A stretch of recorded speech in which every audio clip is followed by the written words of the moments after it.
Saturday marks the one-year anniversary for legalized in-person sports betting here in Kentucky. The Kentucky Horse Racing and Gaming Corporation reports from September of 2023 through June of 2024, the Commonwealth generated more than $37 million in tax revenue, which is more than expected. But there are concerns that sports betting may be too popular.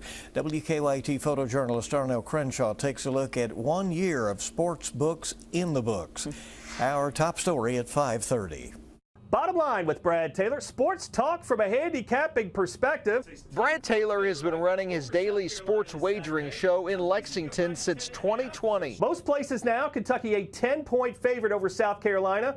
Before legalized sports gambling, you'd hear Taylor constantly using airtime to push lawmakers to make sports wagering a reality. All Kentucky had to do was look at the other states, even the ones that surrounded Kentucky, like Indiana, Tennessee, how they were cashing in on it. Taylor's first book on gambling, titled Side Hustle, was released when wagering was legalized. No doubt the sports radio host is happy about this legislation, but he says the sports books have leverage over the horse racing tracks. So in essence, DraftKings and FanDuel and the big sports books, they're the ones that are still in charge, and they're still going to have the same rules that you have everywhere else.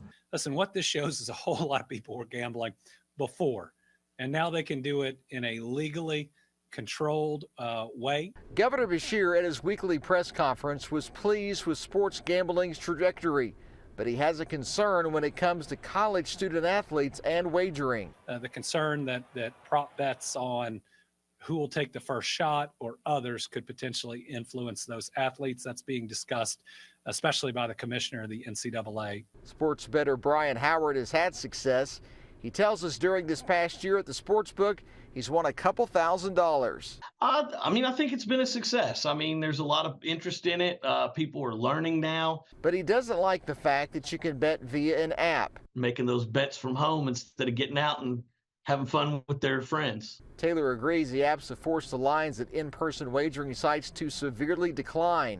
Beyond that, he's glad sports betting is here and here to stay. Thanks so much for listening, and as always, may the winners be yours. In Lexington with photojournalist Darnell Crenshaw, Phil Pendleton, WKYT.